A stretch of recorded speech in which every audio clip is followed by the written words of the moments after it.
یمن میں جو کنگ ہوتے تھے ان کو تبا کہا جاتا تھا، اور جو اس زمانے کا سب سے پہلا کنگ تھا اس کو تبا اول کہتے تھے۔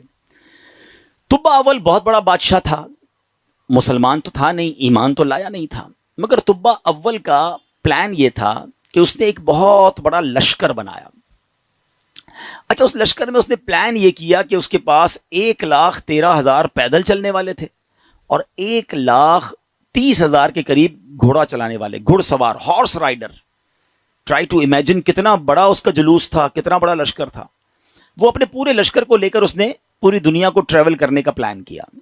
اچھا، وہ جس شہر میں جاتا سارے شہر کے لوگ باہر آ جاتے، ڈر بھی جاتے، روب میں بھی آ جاتے کہ اتنا بڑا جلوس لے کر ہی آیا ہے، اس کا استقبال بھی کرتے، اور ہر شہر سے وہ 10 اسکالرز، ان کے 10 علماء اپنے ساتھ لے جاتا۔ اتنا لانگ ٹرپ ہو گیا کہ اس کے پاس 4,000 علماء ہو گئے۔ اب انڈرسٹینڈ کریں کہ کتنے شہروں میں وہ گیا ہوگا، 4,000 علماء جمع ہو گئے۔ اب وہ ٹریول کرتے کرتے کرتے مکہ پاک پہنچا۔ اچھا، مکے جب وہ انٹر ہوا تو مکے کے لوگوں نے کوئی اس کو رسپیکٹ نہیں دی، کوئی اس کا استقبال نہیں کیا، اور کوئی جناب اس کا کوئی روب بھی نہیں پڑا۔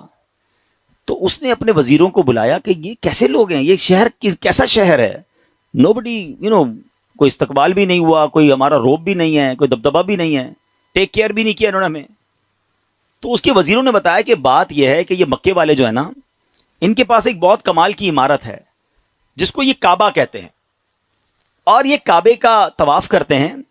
کعبے میں انہوں نے بت رکھے ہوئے ہیں۔ آپ کو یاد ہوگا کہ نبی پاک کی آمد سے پہلے کعبے میں تو بت تھے، تو یہ کعبے کی رسپیکٹ کرتے ہیں، باقی کسی کو گھاس واس نہیں ڈالتے۔ تو بڑا کرو فر والا کنگ تھا، اتنا بڑا لشکر تھا، اس نے کہتا اچھا ایسی بات ہے تو میں کعبے کو ہی گرا دیتا ہوں، کعبہ ہی ڈیمولش ہو جائے گا تو یہ کس کا طواف کریں گے، پھر یہ سب میرے پاس آ جائیں گے۔ تو اس نے ابھی پلاننگ کی، صرف سوچا، رات اس کے سر میں سیویئر پین شروع ہو گیا، خطرناک قسم کا درد سر۔ اس کی آنکھوں سے، اس کے کان سے اور اس کے ناک سے پانی نکلنے لگا، اور وہ اتنا بدبودار پانی تھا کہ کوئی قریب بھی نہ بیٹھ سکے، اتنا پریشان۔ اچھا، لشکر میں ڈاکٹر بھی تھے، ڈاکٹر بلائے گئے، طبیب آئے، بڑے بڑے علاج کیے، کوئی فرق نہ پڑے، 2-3 دن نکل گئے، تکلیف ختم ہی نہ ہو۔ تو ایک جو ڈاکٹر تھا، جو سب سے بڑا ڈاکٹر تھا، اس نے کہا دیکھیں یہ معاملہ جو ہے نا، مجھے آپ کی بیماری کا نہیں لگ رہا، یہ کوئی آسمانی معاملہ ہے، آپ کسی عالم سے پوچھئے۔ تو انہوں نے اپنے لشکر میں جو سب سے بڑے عالم تھے ان کو بلایا کہ آپ چیک کریں معاملہ کیا ہے۔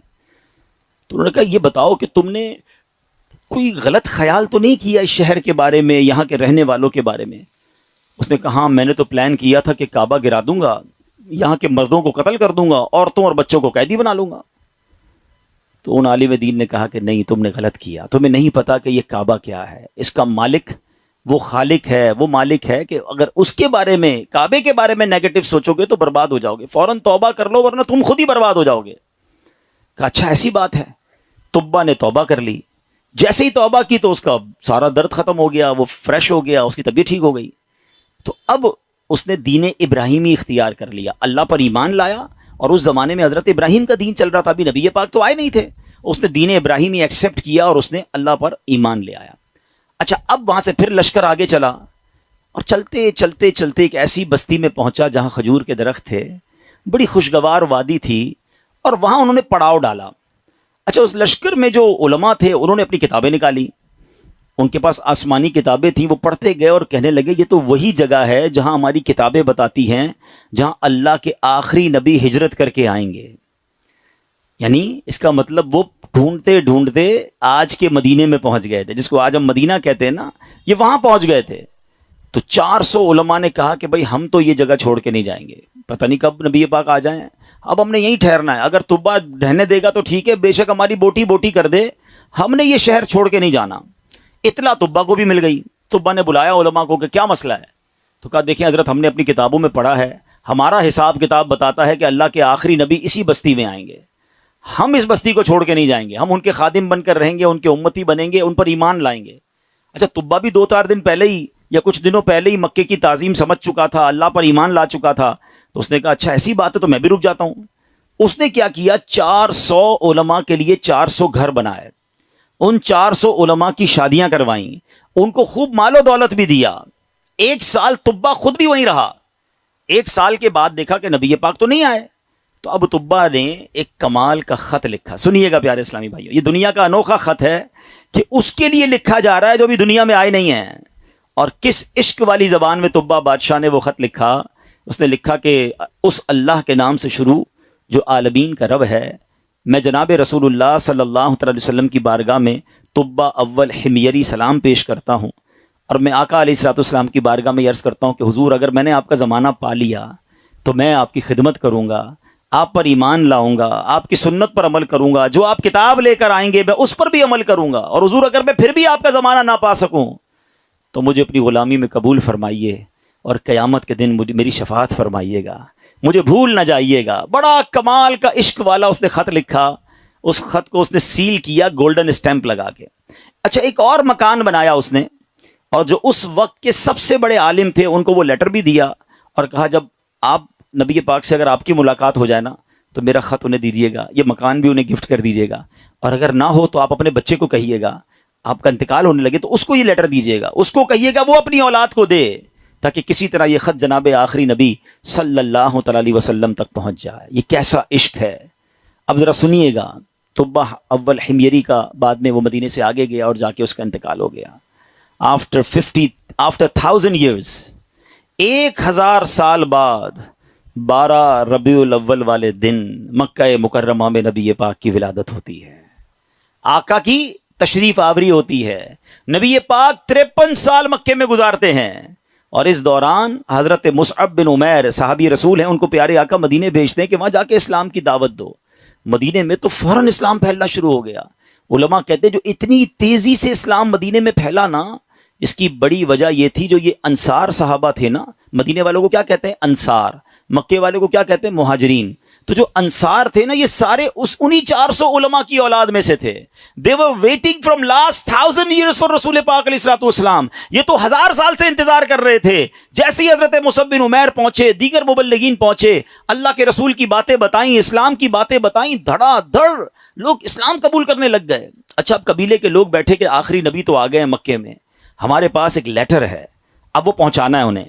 انہوں نے مشورہ کر کے، ایک صحابی تھے ان کا نام تھا حضرت ابو لیلہ انصاری رحمۃ رضی اللہ تعالیٰ عنہ، ان کو کہا کہ آپ جائیے، جا کے مکے میں نبی پاک کو یہ خط دے کر آئیے. ان صحابی نے ٹریول کیا. جب وہ ٹریول کر کے جانے لگے تو ان کو کسی نے بتایا کہ نبی پاک مکے سے پہلے ایک وادی میں بیٹھے ہیں، صحابہ کرام کے ساتھ جلوہ فرما ہے. اچھا، انہوں نے نبی پاک کو نہیں دیکھا، نبی پاک نے انہیں نہیں دیکھا. سوشل میڈیا کا زمانہ تو تھا نہیں نا کہ کسی طریقے سے دیکھ لیتے. اچھا، یہ گئے اس دربار میں، جیسے ہی داخل ہوئے کمرے میں، نبی پاک صحابہ کے ساتھ بیٹھے ہیں، وہ کمرے میں داخل ہوئے، پیارے آقا فرماتے انتا ابو لیلہ، تم ابو لیلہ ہو. وہ شاکڈ ہو گئے کہ میرا نام کیسے ان کو پتہ چل گیا. کہ جی یا رسول اللہ، میرا نام ہی ابو لیلہ ہے. فرمایا تمہارے پاس میری ایک امانت ہوگی، مجھے وہ خط دے دو. ایک بار اور حیران ہو گئے کہ رسول اللہ صلی اللہ علیہ وسلم کو میں نے بتایا نہیں، پہلے ہی ان کو پتا ہے. نبی پاک نے وہ خط لیا، سیدنا ابو بکر صدیق کو وہ خط دیا اور کہا ابو بکر پڑھو. اب بھرے دربار میں وہ عشق والا خط پڑھا گیا ہے. طبا اول حمیری کا وہ عشق کی جو لیٹر تھا وہ پڑھ کر سنایا گیا کہ حضور میں آپ کا امتی، میں آپ کا غلام، مجھے قیامت کے دن بھولیے گا نہیں. اگر آپ کا زمانہ پایا تو آپ کی خدمت کروں گا، زمانہ نہ پا سکا تو پھر بھی میں آپ کا غلام ہوں. اللہ اکبر. نبی پاک نے جب یہ خط سنا نا تو پتہ کیا فرمایا؟ مرحباً اخ صالح، مرحباً اخ صالح، میرے نیک بھائی کو مرحبا ہو، نیک بھائی کو مرحبا ہو. امیر پیارے آقا علیہ الصلوۃ والسلام نے اس بادشاہ کو نیک بھائی کہہ کر پکارا.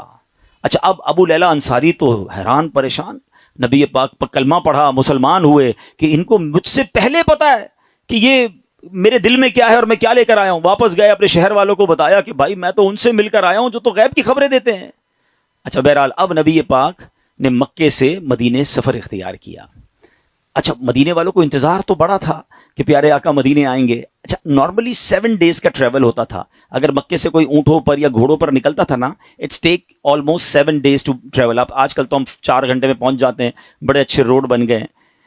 اب نبی پاک جب روانہ ہوئے تو وہ نیوز مل گئی مدینے والوں کو. لیکن آپ کو پتا ہے کہ وہ ہجرت کا سفر ایب نارمل سفر تھا، نارمل سفر نہیں تھا. بڑے پرابلمز تھے، بڑے ہرڈلز تھے. 3 دن 3 راتیں تو نبی پاک کو غار ثور میں رہنا پڑا. راستے میں مکے کے لوگ انٹرسیپٹ کرنے پہنچے ہوئے تھے. تو اب مدینے والے سمجھ رہے تھے کہ 7ویں دن نبی پاک آ جائیں گے. وہ ڈیلی مدینے کے گیٹ پہ جا کے کھڑے ہو جاتے کہ نبی پاک آ جائیں گے. صبح جاتے، ویٹ کرتے، دوپہر ہوتی تو واپس آ جاتے. اگلے دن پھر صبح جا کے کھڑے ہو جاتے. روز استقبال کی تیاریاں ہیں. اچھا آپ کو معلوم ہے نبی پاک علیہ السلام کس دن مدینے میں داخل ہوئے؟ کافی دن لگے، مگر سرور کائنات صلی اللہ تعالیٰ علیہ وسلم جس دن مدینہ منورہ میں صحابہ کے جھرمٹ میں داخل ہوئے نا، وہ دن 12 ربیع الاول کا دن تھا۔ ہاں وہ دن بھی برتھ ڈے آف رسول پاک علیہ السلام تھا۔ سبحان اللہ، اللہ کی شان دیکھیں کہ ربیع الاول کا 12 ربیع الاول کا جو جلوس ہے، کچھ لوگوں کو کنفیوژن ہوتی ہے۔ اللہ اکبر، میرے آقا جو مدینے میں داخل ہوئے تو صحابہ بھی ہیں اور خود پیارے آقا بھی ہیں، بلکہ ایک صحابی کہتے ہیں حضور بغیر پرچم کے کیسے داخل ہوں گے؟ آپ جا رہے ہیں تو شان و شوکت کے ساتھ داخل ہونا ہے۔ اپنا امامہ اتارا، تلوار پہ لگایا، اسے پرچم بنایا، اور جب مدینے میں داخل ہوئے تو ہر طرف سے صدائیں ہیں مرحبا یا رسول اللہ۔ بچیاں تیار ہو کر آئی ہیں، بچے تیار ہو کر آئے ہیں۔ عرب کے لوگوں کا دستور تھا جب کوئی بڑا ایونٹ ہوتا تھا وہ اپنا مخصوص لباس پہنتے تھے، اپنی تلواریں لگاتے تھے، بلکہ اب بھی اگر آپ دیکھیں ان کے تہواروں میں ان کے لباس الگ ہوتے ہیں، وہ سب اپنے اس لیول کے لباس پہن کر کھڑے تھے، کیونکہ آج ان کے لیے عید کا دن تھا۔ اور سبحان اللہ، اس وقت بنو نجار کی بچیوں نے سرور کائنات صلی اللہ تعالی علیہ وسلم کا جو استقبال کیا، جس نغمے کو گنگنا کر، جس نعت کو پڑھ کر انہوں نے استقبال کیا، آج بھی مکے مدینے چلے جائیں، کیسٹ کی دکانوں پر جائیں، بلکہ دنیا کے کسی کونے میں جائیں، یہ نعت عربی ہوں، عجمی ہوں، افریقن ہوں یا امریکن ہوں، سرکار کی یہ نعت دنیا بھر میں پڑھی جاتی ہے۔ اور وہ ان بچیوں نے یہ نعت پڑھی تھی جو آج سیرت کی کتابوں میں بھی لکھی ہیں۔ اور انہوں نے استقبال کیسے کیا تھا؟ وہ الفاظ کیا تھے؟ وہ الفاظ تھے طلع البدر علینا من ثنیات الوداع وجب شکر علینا ما دعا للہ دا۔ کیا کہتی ہیں ہم پر؟ چاند طلوع ہو گیا ہے، طلع البدر علینا، 14ویں رات کا چاند طلوع ہو گیا ہے۔ کہاں پر؟ سنیت الوداع کی گھاٹی میں، جس جگہ یہ استقبال ہوا نا اس علاقے کو سنیت الوداع کہتے ہیں۔ اور وجب الشکر علینا، ہم پر واجب ہو گیا ہے اللہ کا شکر ادا کرنا۔ ما دعا للہ دعا، جب تک لوگ اللہ کے لیے دعوت دیتے رہیں گے، یعنی قیامت تک ہم پر اب یہ شکر اللہ کا واجب ہو گیا کہ نبی پاک ہمارے مدینے آ گئے ہیں۔ آپ کو پتا ہے مدینے کے رنگ کیسے بدلا، مدینے کی تقدیر کیسے بدلی؟ مدینہ پہلے یثرب کہلاتا تھا، وہاں کی آب و ہوا میں بیماریاں تھیں، جو جاتا بیمار ہو جاتا تھا۔ اللہ اکبر، مصطفیٰ کریم کے قدم تو کیا لگے، مدینے کے غبار میں بھی شفا ہو گیا ہے۔ اب تو بیمار کو کہتے ہیں ٹھیک ہونا ہے تو مدینے ہو آؤ، ہیں جب سے قدم لگے ہیں رسالت مآب کے، جب سے قدم لگے ہیں رسالت مآب کے، جنت بنا ہوا ہے مدینہ حضور کا۔ کیا قدم لگے میرے آقا کے، بھاگی جاگ گئے مدینے والوں کے۔ اچھا اب پیارے آقا جب مدینہ شریف میں انٹر ہوئے نا، everybody want to welcome and everybody want to host him، ہر بندہ چاہ رہا تھا کہ نبی پاک ہمارے گھر آ جائیں، کیونکہ اشتیاق بہت تھا، تڑپ بہت تھی۔ تو نبی پاک نے فرمایا کہ میری جو اونٹنی ہے نا، یہ اللہ کے حکم سے بندھی ہوئی ہے، یہ جدھر جا کے رکے گی ادھر جا کر ہی میں نے رہنا ہے۔ اچھا اب ذرا تصور کیجئے، امیجن کیجئے کہ وہ اونٹنی مدینے کی گلیوں میں گھوم رہی ہوگی اور ہر صحابی یہ امیجن کر رہا ہو کاش میرے دروازے پر رک جائے، کاش میرے دروازے پر رک جائے، مگر بھاگ کس کے جاگے؟ سیدنا ابو ایوب انصاری رضی اللہ تعالیٰ عنہ، کہ وہ اونٹنی جو ہے ان کے دروازے پر جا کے رکی۔ اچھا اب ایک اور امیزنگ بات شاید بہت ساروں کو پہلی بار پتہ چلے گی، حضرت ابو ایوب انصاری رضی اللہ تعالیٰ عنہ کا ایک لقب ہے، ہم سب کہتے ہیں میزبان رسول، ٹھیک ہے نا، لیکن شاید لوگوں کو نہیں پتا کہ حضرت ابو ایوب انصاری اسی عالم دین کی اولاد سے ہیں کہ جن کو طبہ اول نے لیٹر دیا تھا، جو سب سے بڑے عالم تھے نا، یہ انہی کی اولاد میں سے ہیں۔ اور حضرت ابو ایوب انصاری اسی گھر میں رہتے تھے جو گھر طبہ نے نبی پاک کے لیے گفٹ کے طور پر بنایا تھا۔ گویا مطلب یہ بنا کہ یہ گھر نبی پاک کا ہی تھا، حضرت ابو ایوب انصاری اس کو ٹیک کیئر کر رہے تھے۔ آقا کسی کے مہمان نہ بنے، بلکہ سچی بات یہ ہے کہ میزبان نبی پاک تھے، مہمان ابو ایوب انصاری تھے۔ اور یہ کیسے ہو سکتا ہے کہ نبی پاک جن کے صدقے یہ کائنات بنی ہے؟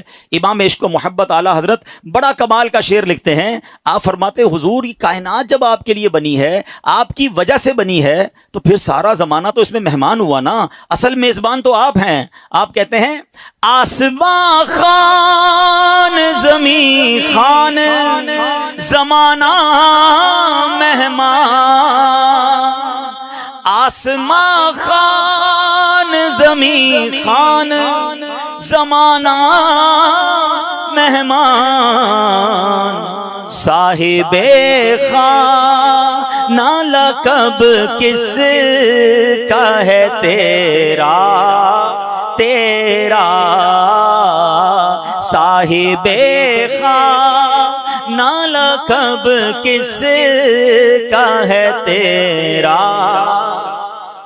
اب یہ عشق والی داستان سیکھنے کو کیا مل رہا ہے کہ یہ شان ہے میرے مصطفیٰ کی کہ دنیا میں آئے نہیں ہیں مگر چاہنے والے موجود ہیں، دیوانے موجود ہیں، سرکار پر سب کچھ نچھاور کرنے والے موجود ہیں۔ جبھی تو شاعر کہتے ہیں ایک میں ہی نہیں ان پر قربان زمانہ ہے جو رب